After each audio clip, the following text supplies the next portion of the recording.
উড়লে আকাশে প্রজাপতি, প্রকৃতি পায় নতুন গতি।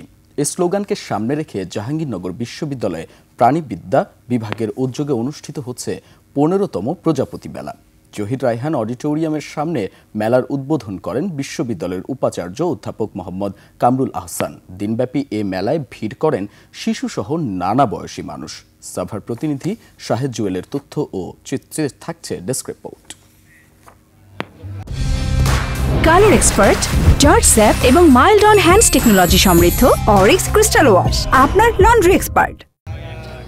নানা রঙের প্রজাপতি উড়ে উড়ে খেলা করছে। হলুদ নীল প্রজাপতি কখনো উড়ছে, আবার কখনো ফুলের পরাগে বসছে। আর তা দেখেই মহা খুশি শিশুরা। কেউ তাদের খেলা দেখছে, আর কেউ বা গালে রং বেরঙের প্রজাপতি আঁকছে।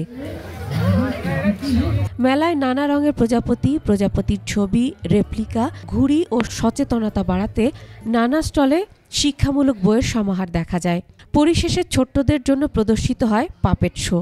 আমার অনেক সুন্দর লেগেছে, আমি অনেক রঙের প্রজাপতি দেখেছি। প্রজাপতি দেখলাম, ভালো লাগলো। অনেক দোকানপাট বসছে, ভালো লাগছে। শুধু শিশুরা নয়, প্রজাপতির সঙ্গে সেজেছিল সকল বয়সী মানুষ।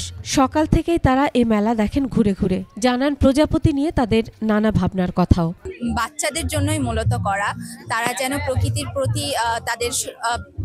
প্রতি ভালোবাসা সৃষ্টি হয়। আসলে প্রজাপতি যে আমাদের পরিবেশের ভারসাম্য রক্ষার সাথে যে ওতপ্রোতভাবে জড়িত, আসলে সেটাই হচ্ছে মেইন টার্গেট। বুক ডিসপ্লে, যেখানে আমরা বিভিন্ন স্পিসিস ইনক্লুডিং প্রজাপতি আমরা এগুলো ডিসপ্লে করছি। নগরায়নের ফলে প্রকৃতির বন্ধু প্রজাপতির দিন দিন কমে যাওয়ার শঙ্কার কথা জানিয়ে সংরক্ষণে সংশ্লিষ্টদের এগিয়ে আসার আহ্বান জানান জাকসু ভিপি। অপরিকল্পিত উন্নয়ন ঘটছে, নগরায়ন ঘটছে, এর ফলে প্রজাপতি বাসস্থান কমছে এবং দিন দিন প্রজাপতির সংখ্যা কিন্তু আমাদের প্রকৃতি থেকে বিদায় নিচ্ছে। শুধু প্রজাপতি নয়, সকল প্রাণী রক্ষায় সবাইকে কার্যকরী উদ্যোগ নেয়ার আহ্বান জানান ভিসি। আমরা এই মেলার মাধ্যমে স্মরণ করে দিতে চাই যে মানুষ একা বেঁচে থাকতে পারবে না। বাঁচার জন্য অন্যান্য প্রজাতি এবং প্রাণহীন জড়জগৎ যেটা আছে তার প্রতিও মানুষকে দায়িত্ব পালন করতে হবে, তবেই তারা ভালো থাকবে। নগরায়নের পাশাপাশি প্রজাপতি সহ সকল প্রাণী ও জীববৈচিত্র্য সংরক্ষিত হোক, টিকে থাকুক প্রকৃতি, এমনই প্রত্যাশা সবার। Masum আলিসা, desk report, 21 television.